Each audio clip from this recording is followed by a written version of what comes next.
사랑의 하나님 아버지 감사합니다. 죄인 중에 괴수요 쓸데없는 무익한 종이었지만 이제는 그리스도의 보혈로 구원하여 주셔서 하나님의 나라의 유익과 또 하나님의 영광을 위해 쓰임받는 귀한 인생을 주심에 진심으로 감사를 드립니다. 그리스도로 말미암아 받은 이 새 인생 오직 하나님 중심으로 온전히 주님만을 찬양하며 믿음으로 나아가기를 원하오니 오늘도 하나님의 진리의 말씀으로 우리의 영을 새롭게 하여 주시옵소서. 세상에 세속에 물들지 아니하며 오직 주님이 기뻐하시는 경건과 사랑으로 믿음으로 세상을 이겨나가는 주의 백성들이 될 줄로 믿습니다. 학개서의 말씀을 통해서 하나님 중심의 삶을 회복할 수 있도록 주여 역사하여 주시옵소서. 들을 수 있는 귀와 또 온전한 하나님의 말씀에 순종의 은혜의 심령을 허락하여 주셔서 30배, 60배, 100배 착하고 충성된 종의 아름다운 열매가 나타나는 우리 언덕교회 모든 성도님들이 될 수 있도록 주님 이 시간 은총을 베풀어 주시옵소서. 예수 그리스도의 이름으로 간절히 기도드립니다.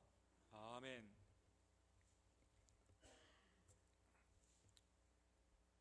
1910년은 일본이 한국을 점령한 한일 합방, 한국의 36년의 식민지가 시작된 그러한 해입니다.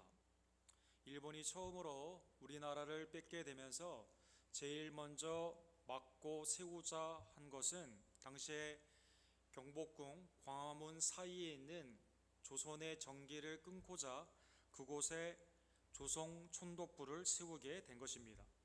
이곳에서 일본의 식민의 그러한 정책들이 나오게 되며 전에는 왕의 말을 들었던 조선이 이제는 일본의 총독의 말을 들어야 되는 역사에 완전히 뒤바뀌는 일이 이곳에서 일어나게 된 것입니다. 하나님의 은혜로 1945년에 우리가 해방의 은혜를 입게 되었습니다. 그런데도 여전히 이 건물은 딱 중앙에 있어 중앙청이라고 불리우는 그러한 건물 가운데 여전히 대한민국의 심장부 안에 이 건물이 사용받게 된 것입니다. 많은 친일의 잔재를 벗어나야 된다는 주장과 더불어 드디어 1995년 김영삼 대통령 정부 때 이 철거의 논의가 국회에서 허락이 되고 96년에 완전히 철거가 되게 된 것입니다.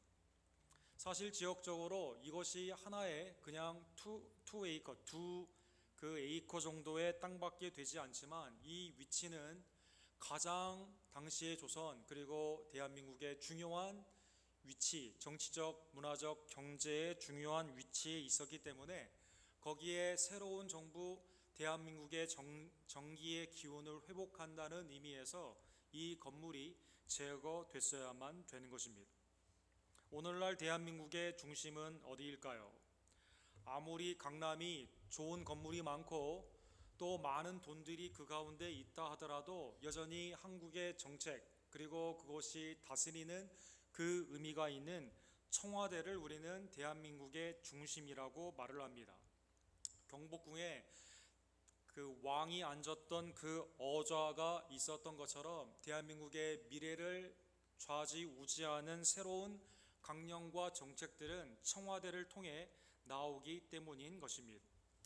우리가 아무리 어느 곳에 산다 하더라도 대한민국 영토에 있는 사람은 대한민국의 중심인 서울을 향해 올라가는 삶, 그래서 지역적으로는 옆으로 가는 삶이나 내려오는 삶이나 또 다른 의미가 있을 수 있지만 한양 서울은 항상 올라간다는 의미로 그래서 언어로 우리가 쓰게 된 것입니다. 미국으로 말을 하면 미국의 사실 지역적인 가운데는 캔사스의 맨하탄이라는 도시가 되지만 여전히 워싱턴의 백악관을 미국의 중심지다라고 말하는 것과 같다는 것입니다. 누가 우리를 다스리는가, 나는 누구에게 순종하느냐가 가장 그곳의 중심의 위치, 자리에 있기 때문인 것입니다. 이스라엘은 사실은 북담부터 아래 부활 세바까지 사실은 가운데가 예루살렘은 아니었습니다. 그러나 예루살렘이 가장 이스라엘의 중심이 되게 된 것은 거기에 하나님의 보좌, 성전, 성소와 지성소 그리고 주님의 속죄의 보좌가 그 가운데 있었기 때문에 예루살렘을 빼앗긴다는 것은 수도를 빼앗긴다는 것이며, 예루살렘을 빼앗긴다는 것은 삶의 중심을 빼앗기는 것과 똑같은 의미가 있었던 것입니다.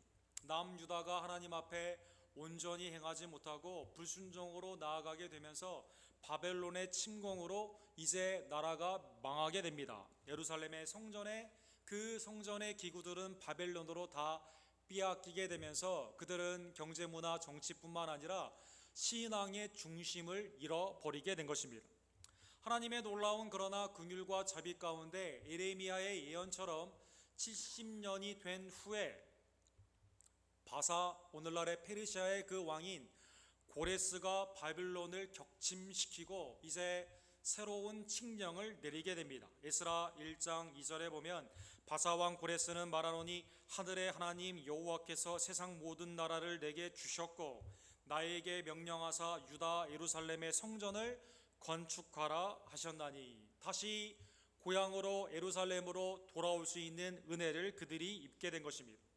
삶의 중심이 되는 성전을 다시 한번 회복시킬 수 있는 그러한 은혜를 그들이 그 하나님의 놀라운 그 역사의 주관의 섭리 가운데 받게 된 것입니다.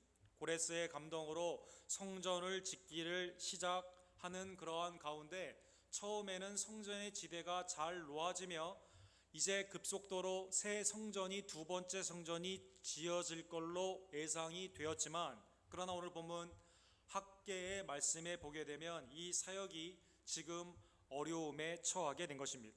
어려움에 처해져 있는 이 상황 가운데 학개 선지자에게 하나님의 말씀이 임하게 된 것입니다.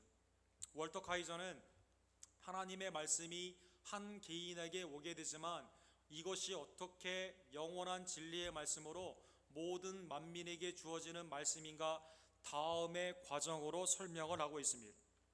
일곱째 달 곧 그 달 21일에 여호와의 말씀이 선지자 학개에게 임하니라. 이르시되 BC 520년에 초막절의 마지막 절기에 이제 한 사람의 개인인 학개에게 하나님이 말씀으로 들어오시게 된 것입니다. 그런데 이 말씀은 개인에게 들어왔지만 그 일정한 시기와 특별한 상황 가운데 들어오게 된 것입니다. 학개는 이 말씀을 받으며 나에게 주신 말씀이기에 내가 소유하고 이 말씀을 간직해야만 되는구나라고 생각한 것이 아닙니다. 이 말씀은 공동체에 주신 말씀이기 때문이다라는 것입니다. 이 말씀이 학개를 통해 다시 공동체의 증거가 되게 되며 공동체는 이 말씀을 특별한 상황, 특별한 시기 가운데 받게 되지만 영원한 하나님의 진리의 말씀 가운데 순종하면 생명의 은혜를 받게 되고 불순종하면 하나님의 진노의 심판을 받게 된다는 것입니다. 이 특별한 시기에 있는 하나님의 진리의 말씀, 이 특별한 상황은 당시 성전의 토대는 놓았지만 16년 동안이나 지금 성전의 공사가 진행이 되지 못하는 침체되어 있는 이스라엘의 상황 가운데 주신 말씀이다라는 것입니다. 학개 1장 4절과 5절에 보면 그 배경이 나와 있습니다. 이 성전이 황폐하였거늘 너희가 이때에 판벽한 집에 거주하는 것이 옳으냐? 그러므로 이제 만군의 여호와가 이같이 말하노니 너희는 너희의 행위를 살필지니라. 성전이 지금 16년째 방치되어 있는 상황 가운데 하나님의 일에 사람들은 집중하지 않습니다. 그러다 보니 자기의 일에 집중한다라는 것입니다. 주전 605년에 첫 포로가 바빌론으로 끌려간 후 하나님의 은혜로 페르시아가 바벨론을 멸망시키고 주전 536년에 첫 귀환이 이루어지게 되었지만 지금은 16년 동안 성전은 황폐해져 있는 것입니다. 성전이 황폐해져 있는 동안 사람들은 자기의 집을 짓는 데 매우 집중하였습니다. 그래서 오늘 본문에 보면 성전은 황폐해 있는데 어찌하여 너희 집이 판벽한 집에 거주하느냐라고 물었던 것입니다. 당시의 건축의 재료를 보게 되면 진흙과 그리고 지푸라기와 들여져 있는 토담이 주로 구성의 그 재료였다고 합니다. 그러나 부자들은 판벽한 집 거기에 하나 더 벽을 대게 된 것이죠. 펜녀를 대게 되었다는 것입니다. 즉 성전은 황폐되어 있지만 자신의 집은 아름답게 꾸미며 16년 동안 하나님의 나라의 일이 진행이 되지 않았던 것입니다. 성전을 짓기를 시작하기 원했던 사람들이 왜 멈추게 되었을까요? 거기에는 여러 가지 이유가 있습니다. 주님의 일을 하기에는 많은 희생이 따르기 때문이다라는 것입니다. 일단 건축에 들어가는 여러 가지 재정적인 희생이 있어야 되며, 이 사역 가운데 모든 사람이 기뻐하는 것이 아닌 북쪽의 사마리아, 오른쪽의 모압과 암몬과 같은 그러한 이방 민족이 이 사역을 방해했기 때문인 것입니다. 그러다 보니 사람들의 마음이 낙심되어 있었습니다. 성전을 짓기가 어렵구나라는 생각으로 방치하게 된 것이죠. 에스라 3장 12절에 보면 또 하나 낙심한 이유는요, 옛날에 70년 전에 보았던 솔로몬의 성전을 기억한 사람들이 너무나 초라한 새 성전의 모습을 보며 그 규모에 낙담한 것입니다. 제사장들과 레위 사람들과 나이 많은 족장들은 첫 성전을 보았으므로 이제 이 성전의 기초가 놓임을 보고 대속통곡하였으나 여러 사람은 기쁨으로 크게 함성을 지르니. 통곡하는 사람, 성전을 옛날에 봤던 사람들은 통곡합니다. 규모가 너무 작기 때문이다라는 것입니다. 기뻐하는 사람도 있습니다. 그들은 어쨌든 하나님의 임재를 상징하는 중심의 성전이 재건되는 것을 기뻐했다라는 것입니다. 그러나 통곡하는 자들의 소리가 이김으로 16년 동안 성전이 지어지지 못하게 된 것입니다. 하나님은 그들에게 이렇게 질문하십니다. 너희 가운데 남아있는 자 중에서 이 성전의 이전 영광을 본 자가 누구냐? 이제 이것이 너희에게 어떻게 보이느냐? 이것이 너희 눈에 보잘것없지 아니하냐? 하나님이 이렇게 물어요. 너희가 규모가 작고 매우 그 화려한 그러한 솔로몬의 성전에 비해 어떻게 보면 너무 소박하다 보니 너희 눈에 보기에는 참 한심해 보이냐라고 물었던 것입니다. 보잘것없다라는 뜻은요, 무시했다라는 뜻입니다. 너희 눈에는 이 성전이 무시할 만하냐라고 물었던 것입니다. 그러다 보니 16년 동안 하나님의 집은 방치가 되고 폐허가 되며 자기의 집은 그 모든 리소스가 자기의 집 가운데 나아가게 되면서 자기의 집은 화려하게 이렇게 지어지게 된 것입니다. 이스라엘은 하나님의 그 능력과 하나님의 공급하심을 알고 기적 가운데 깨달았음에도 불구하고 언제나 이러한 영적인 침체, 영적인 무력감, 그리고 나는 결코 되지 않는다고 생각하는 영적인 만성적 패배주의에 물들어져 있었습니다. 여러분, 출애굽을 했을 때 이스라엘이 사실은 광야에서 40년 동안 방황을 하지 않았어도 됩니다. 그런데 문제는 어디에 있습니까? 12명의 정탐꾼을 이제 가나안 땅에 들여보는 그 순간에 이루어지게 된 것이죠. 그 중에 10명은 민수기 13장 32절과 33절에 보면 여호수아와 갈렙을 제외한 이들은 이렇게 말을 합니다. 이스라엘 자손 앞에서 그 정탐한 땅을 악평하여 이르되, 여호수아와 갈렙은 이 땅 정말 하나님의 약속의 땅이다, 적과 꿀이 흐르는 땅, 적이 있다 하더라도 우리가 이기리라는 생각으로 들어가자라고 말을 하지만 10명은 악평을 하며 노아의 홍수에 다 죽었던 네피림의 후손의 이야기를 하기 시작합니다.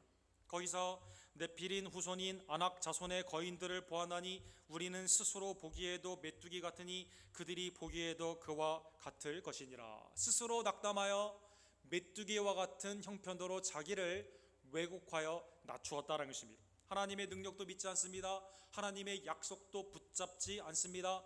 권면하거나 위로하여 다시 한번 진취적인 신앙으로 앞으로 나아가게 하는 것이 아닌 하나님의 말씀과 약속을 악평하여 우리는 진다라는 생각으로 무기력과 패배주의에 있었던 것입니다. 이스라엘은 1945년에 이제 영국의 도움으로 유엔 산하에서 독립국가가 되게 되죠. 사실은 그 뒤에 굉장히 많은 일을 한 사람들이 있습니다. 이스라엘의 그 1945년 독립을 하게 되었을 때 건국의 아버지로 불리우는 데이빗 벤 구리온이라는 분이 있습니다.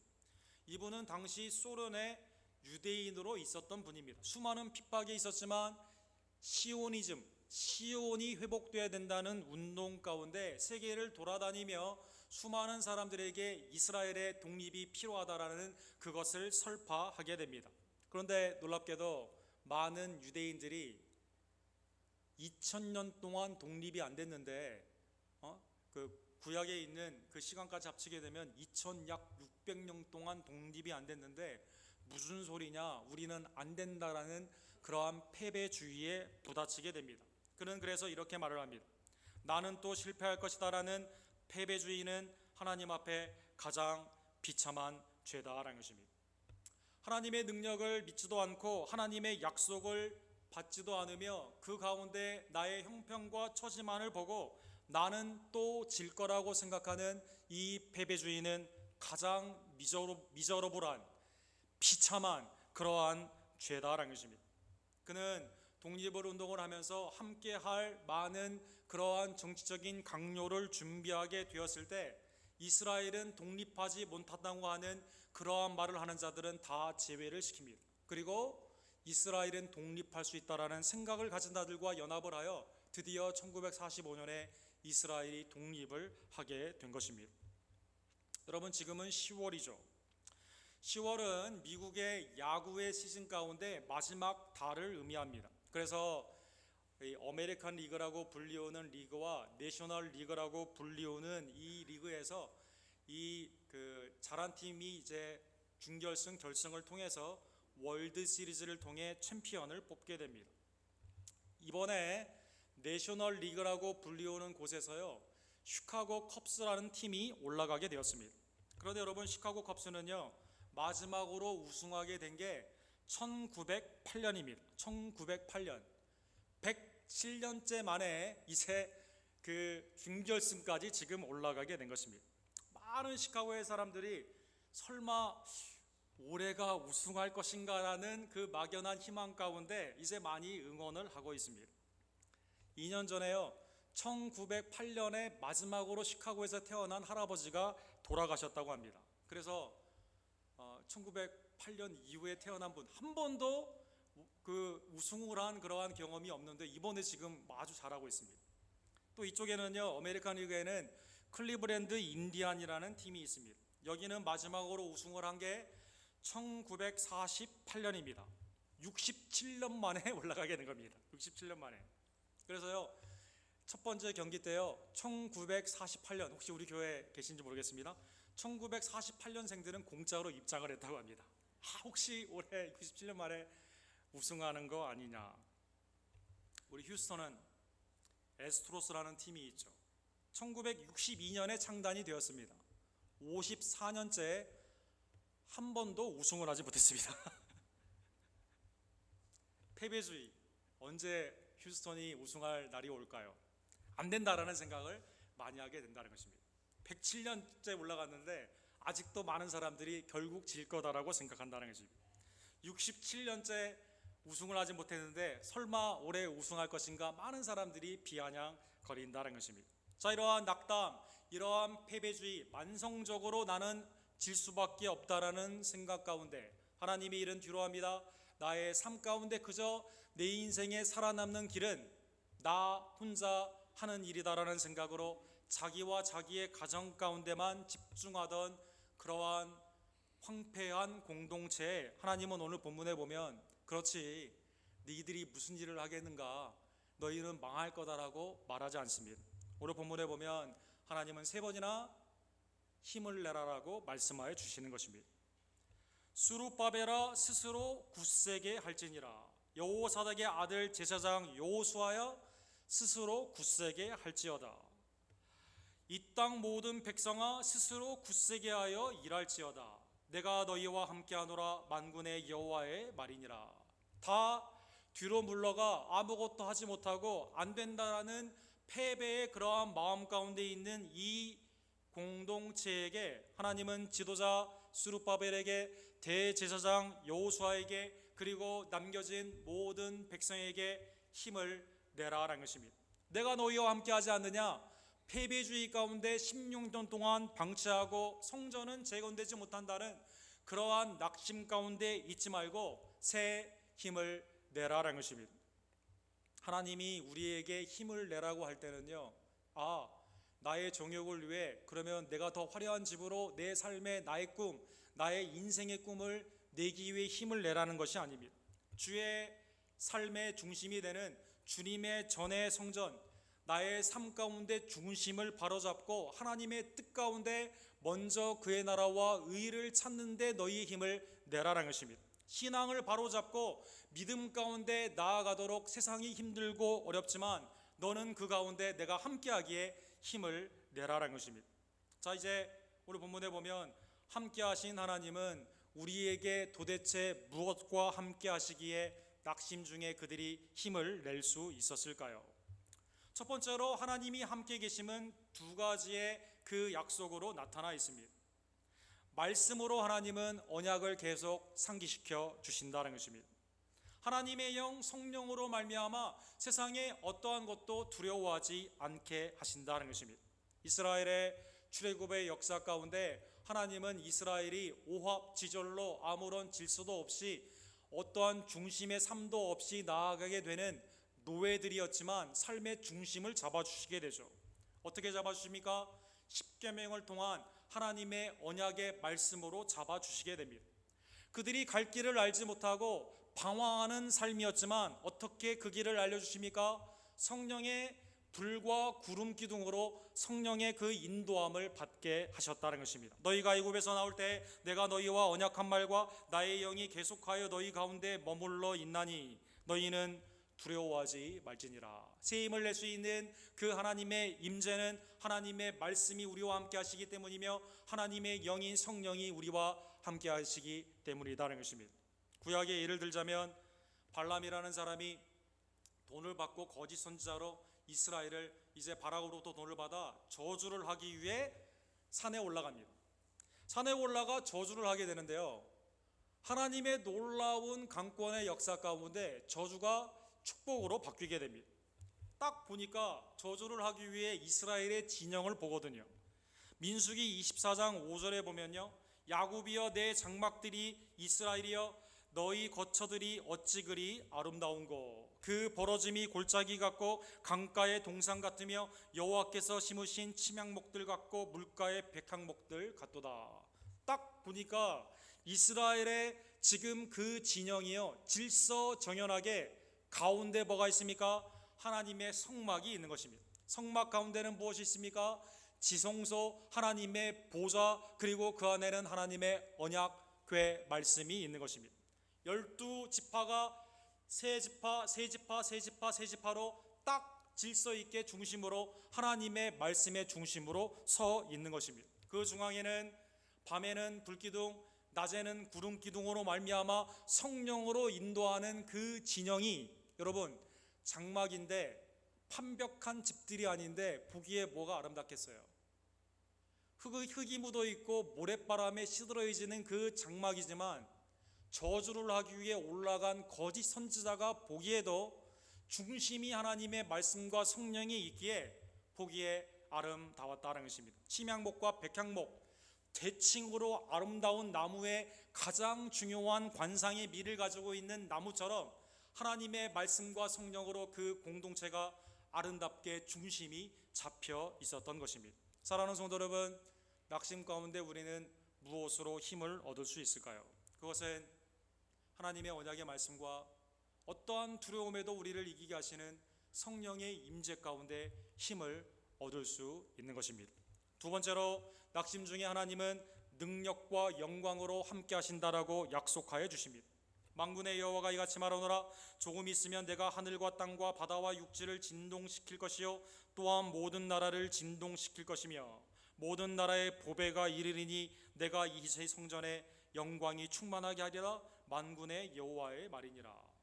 하나님은 조금 있으면 영광 가운데 모든 나라의 보배를 성전으로 불러주시게 됩니다. 그런데 그 일을 초자연적인 기적으로 일으켜 주신다는 것입니다. 여러분, 해일이 일어나게 되고 지진이 일어나게 되면 이 삶에 있는 모든 질서가 무너지게 되죠. 그런데 놀랍게도 세상에 있는 이 질서가 무너지게 되면은요, 그때서야 비로소 세상의 보배들이 하나님께 나오게 된다는 것입니다. 하나님이 우리의 삶을 다스리게 되면 세상 가운데 물들어 있었던 우리의 삶이 완전히 무너지게 됩니다. 흔들리게 됩니다. 그런데 거기에서 하나님을 향한 참 예배의 보배의 모습이 나오게 된다는 것입니다. 낙심 중에 하나님이 우리와 함께 계시기에 능력과 영광으로 우리를 보배롭게 인도하여 주시기에 우리는 힘을 낼 수가 있는 것입니다. 세 번째로, 하나님은 모든 것을 다스리시고 모든 것을 주재하시는 만유의 주제이시기 때문에 우리는 낙심 중에도 힘을 낼 수가 있는 것입니다. 8절과 9절에 보면 은도 내 것이요 금도 내 것이라 만군의 여호와의 말이니라. 이 성전의 나중 영광이 이전 영광보다 크리라. 만군의 여호와의 말이니라. 내가 이곳에 평강을 주리라. 만군의 여호와의 말이니라. 오늘 본문에 보면 만군의 여호와의 말이라는 것이 오늘 본문 전체에 9번, 8절과 9절에 무려 3번이나 반복이 되어 있습니다. 천군 천사를 호령하시는 그분은 무엇이 부족한 양 손을 내미시는 분이 아닙니다. 금과 은, 하나님의 일을 하기에 우리가 부족하다고 생각하는 그 모든 것이 하나님께 속해 있다는 것입니다. 역대상 29장 16절에 보면 다윗과 그 백성들이 성전을 위해 금과 은을 내게 될 때 무엇이라 고백합니까? 이 모든 물건이 다 주의 손에서 왔나이다. 주의 소유기에 주님께 자원하여 드립니다라고 고백하게 되는 것입니다. 금과 은, 당시의 모든 경제, 모든 정치에 있어서 좌지우지할 수 있는 힘이 그 금과 은, 그리고 그것을 약속하는 우상에게서 나온다고 성도들은 착각하며 16년 동안 성전이 황폐해져 있을 그때 하나님은 그 모든 것이 나의 것이다라는 것입니다. 여러분, 아테네 얼마나 신전이 많습니까? 얼마나 아름답게 꾸며졌습니까? 지금도 문화의 유산 유네스코의 가장 많은 문화 유적지가 그곳에 있다고 합니다. 바울이 그곳에 갔습니다. 부활에도 예수 그리스도를 증거하게 되었을 때 사람들은 이제 그 말씀을 듣기 위해 모이게 됩니다. 또 우리는 신전을 이 예수를 위해 지어야만 되는구나. 알 수 없는 신에게도 신전을 지었던 그들에게요, 그들은 그렇게 생각하며 이 변사, 이 말쟁이가 어떻게 말을 잘하나 보고 그러면 거기에 따라 내가 금과 은을 내야겠다라는 생각을 하게 된 것입니다. 종교심이 많았던 아테네의 그 사람들은요, 마치 신을 기쁘시게 하기 위해서는 신이 무엇이 부족한 양 내가 도와줘야 된다고 생각을 하게 된 것입니다. 이때 바울이 이렇게 말을 합니다. 하나님은 또 무엇이 부족한 것처럼 사람의 손으로 섬김을 받으시는 것이 아니니 이는 만민에게 생명과 호흡과 만물을 친히 주시는 이심이라. 하나님은 무엇이 부족한 양 우리에게 손을 내미시는 분이 아니다라는 것입니다. 주의 일을 하게 될 때 마치 주의 영광이 부족하여 내가 무슨 영광을 더하는 것처럼 하는 것이 아니다라는 것입니다. 하나님 앞에 구원받은 인생 가운데 감사와 기쁨으로 주님 앞에 나아가는 참 신앙이 우리에게 있어야 되지, 나의 공로로 나의 헌신으로 교회 하나님의 나라가 더욱더 더해진다는 생각을 버려야만 된다는 것입니다. 그런 생각으로 있었던 사람들에게 16년은 성전이 황폐해지는 시간이었습니다.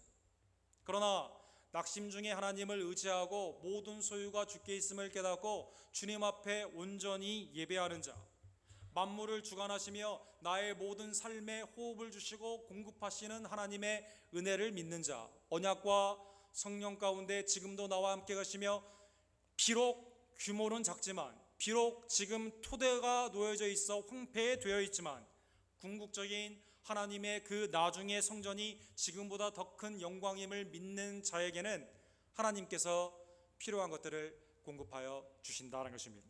사랑하는 성도 여러분, 두 번째 성전 다시 지어지게 되었습니다. 힘을 낸 낙심 중에 하나님의 은혜의 말씀을 받고 일어선 성도들이 다시 짓게 되었다는 것입니다. 시편 116편 19절에 보면 그것은 단순한 건물이 세워졌다는 의미뿐만이 아닙니다.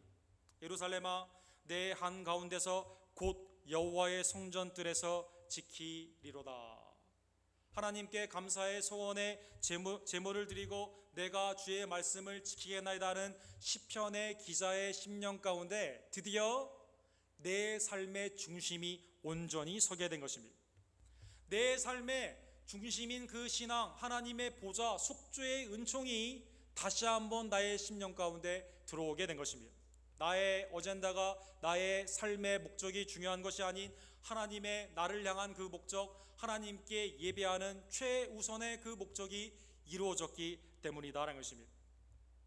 사랑하는 성도 여러분, 궁극적으로 하나님이 우리의 심령의 중심이 있고 우리의 교회가, 우리의 그 교회의 중심이 하나님의 보좌 앞에 있다는 뜻은 오늘 본문의 궁극적인 성취가 되시는 예수 그리스도 그 성전 되시는 영광에 이루어지게 됩니다. 예수님은요, 요한복음 2장에 보면 제자들은 주님 이 큰 돌 멋있지 않습니까?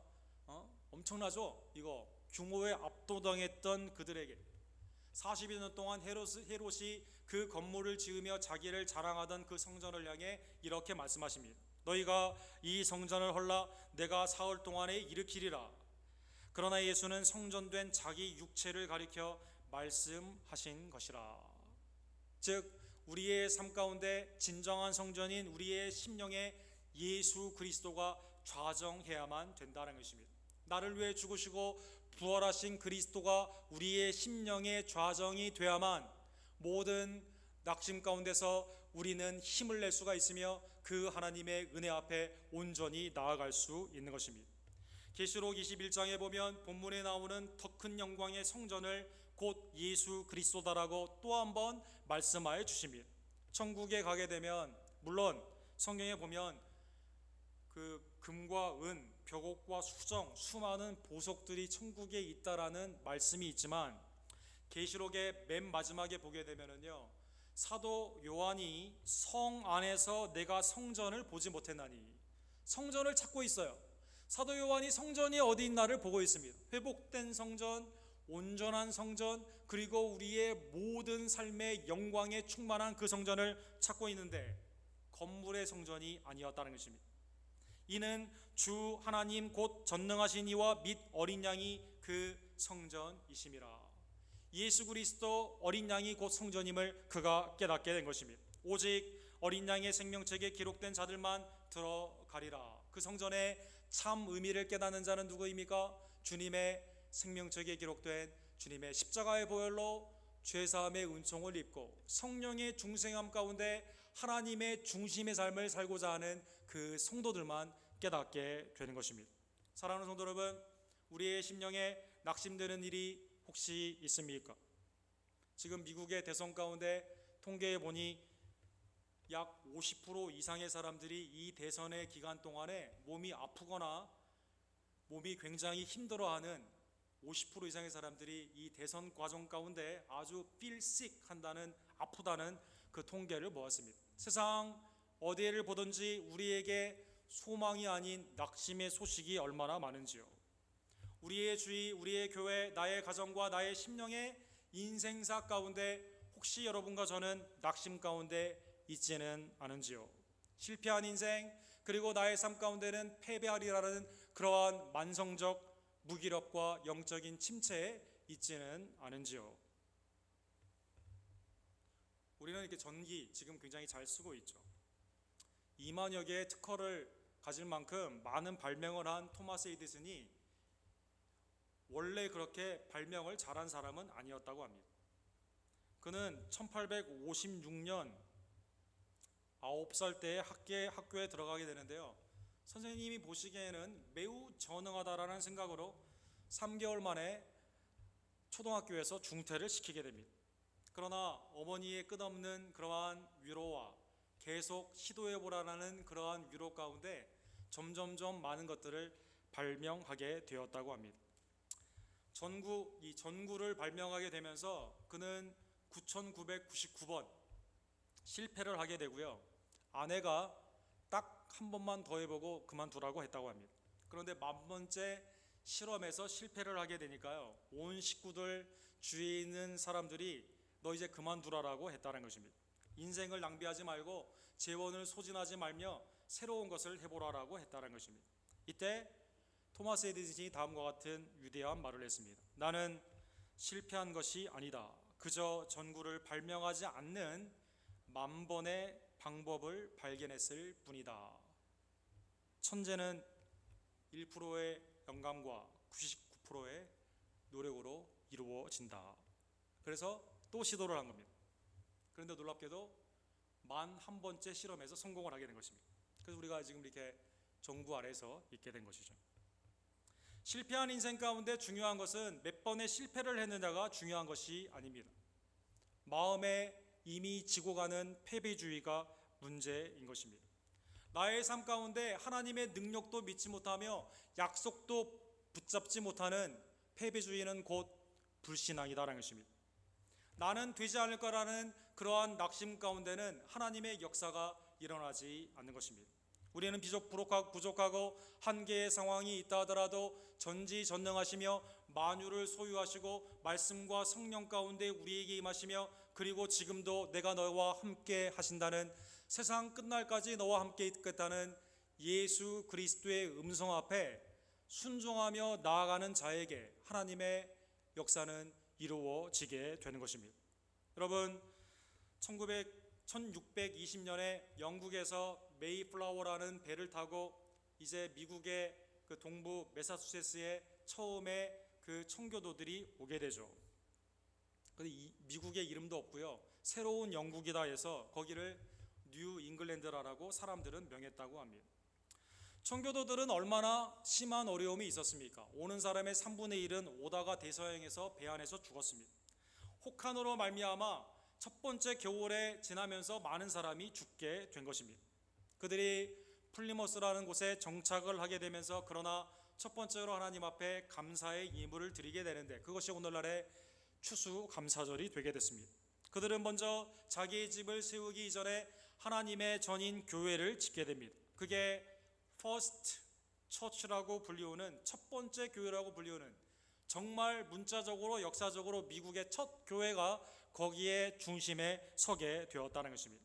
거기에 머릿돌과 그 안에 안내에 보게 되면 갈라디아서 6장 9절의 말씀이 새겨져 있습니다. 우리가 선을 행하되 낙심하지 말지니 포기하지 아니하면 때가 이름에 거두리라. 사랑하는 성도 여러분, 우리가 하나님의 일이 아닌 나의 정욕의 삶을 살아가게 될 때 우리의 인생은 얼마나 피곤한지요. 수고하고 무거운 짐진 가운데 우리는 피곤하여 낙심에 질 때가 얼마나 많이 있던지요. 주의 일을 한답시고 열심히 한다 하지만 그러나 쉽게 결과가 나오지 않게 되었을 때 우리는 포기하려고 할 때가 얼마나 많이 있던지요. 16년 동안에 방치되었던 이 이스라엘 가운데 하나님은 은혜의 말씀과 성령의 약속 가운데 다시 한번 힘을 내라 굳세어라라는 그 음성을 듣고 그들이 일어나게 된 것처럼 우리 사랑하는 언덕교회 귀한 성도들의 심령 가운데 하나님의 이 소망의 말씀이 들려지기를 간절히 원합니다. 나라의 수도, 그 정부의 중심이 회복이 되었을 때 그 나라가 질서 있게 되게 되는 것처럼 하나님의 나라의 백성들은 주님의 그 보좌에 계신 예수 그리스도의 그 중심의 삶이 온전히 잡히게 되었을 때 야곱의 장막아 내가 어찌 그리 아름다운지요. 하나님의 언약의 공동체인 우리 언덕교회가 그리스도의 성전의 중심으로 온전히 나아감으로 말미암아 세상 사람들까지도 어찌 그리 아름다운고 하나님의 아름다운 진이 회복이 되며 하나님의 말씀과 성령의 역사 가운데 낙심이 아닌 소망 가운데 일어나며 끊임없이 주의 약속 가운데 흔들리지 않는 견고한 교회가 되기를 주님의 이름으로 간절히 축원합니다. 사랑의 하나님 아버지 감사합니다. 우리가 선을 행하되 낙심하지 말지니 포기하지 아니하면 때가 이름에 거두리라. 하나님, 청교도의 신앙이 우리의 신앙이 되기를 간절히 원합니다. 수룹바벨아 여호수아야 모든 백성들아 너희가 스스로 굳세게 할지어다. 하나님의 이 명령 앞에 우리가 순종하기를 간절히 원합니다. 하나님, 낙심과 패배주의는 곧 불신앙임을 다시 한번 깨달으며 지금도 살아 역사하시는 언약의 말씀과 성령의 인도하심과 우리와 함께 계시는 만유의 주제 되신 하나님의 능력을 온전히 믿으며 우리가 매일의 삶 가운데 주의 일의 중심으로 나아가는 하나님 안에서 질서 있고 아름다운 우리의 심장부 또 우리의 교회의 주인, 우리의 가정의 호주, 이 나라의 주인 되심의 왕 되심을 고백하며 믿음으로 하나님 앞에 온전히 쓰임 받는 주님의 모든 백성들이 될 수 있도록 주여 역사하여 주시옵소서. 낙심한 자들이 있습니까? 소망의 예수 그리스도의 음성을 듣게 하여 주시옵소서.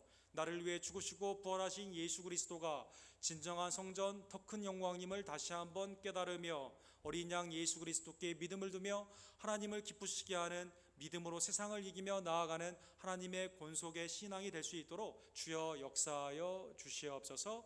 예수 그리스도의 이름으로 간절히 기도드립니다. 아멘.